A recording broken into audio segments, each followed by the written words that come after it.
Hello Weekend Crafter! Welcome back to the Craft Time Studio. I'm Ange, your weekend crafter, and for this weekend, I'm back with summer color recipes. I want to do mostly subtle summer colors, so we're going to need a lot of white.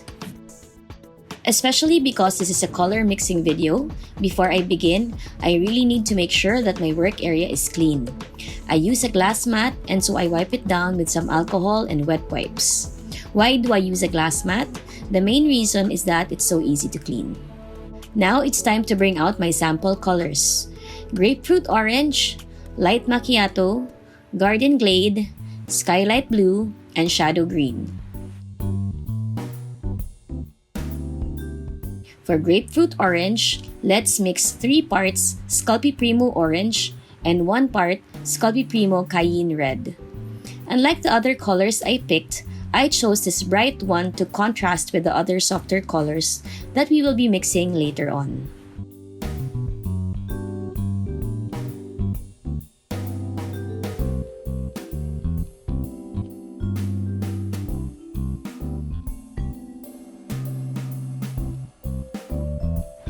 The next color that we will mix is Light Macchiato.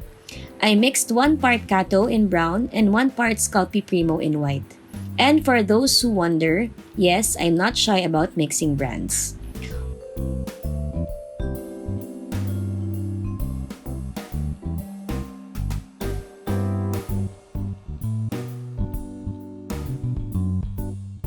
Also, since my Kato is very old stock, this is hard and crumbly, and so I used a mallet to pound on the clay to soften it out.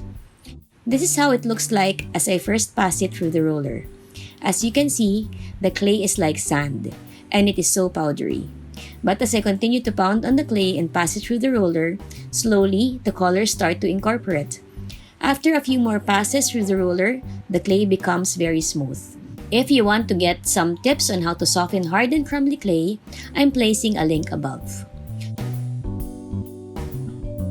For Garden Glade, let's mix a sliver of Premo Sculpey in Spanish olive and Premo Sculpey in white. Because this is such a subtle color, you really need to add the darker color a little bit at a time.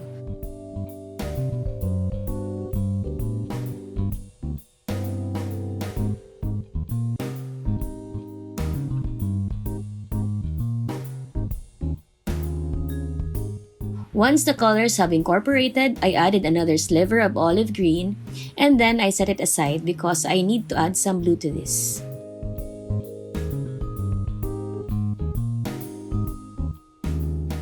Let's skip to the next color first, which is Skylight Blue. Let's add a sliver of Fimo blue that is also very hard and crumbly to the white Sculpey Premo clay. If you're wondering why it's important to know how to mix your own colors, I would say that when you know how to mix your colors, you can make very custom pieces that only you have. You can also make collections of that color combination that will be unique to your store because no one else will have that kind of combination.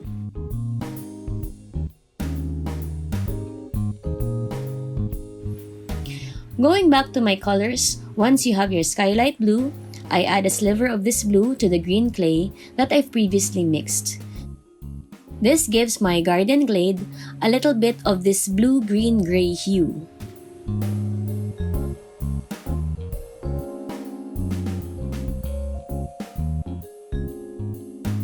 And for the final color, let's mix Shadow Green.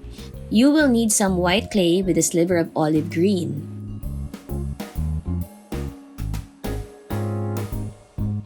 Once this is completely mixed, I added a little bit of Fimo golden yellow to get this shadow green color.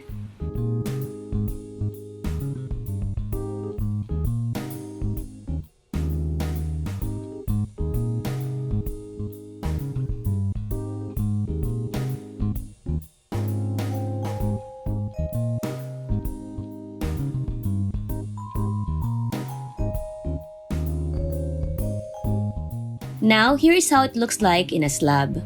I really love that pop of the bright orange color against all the subtle colors.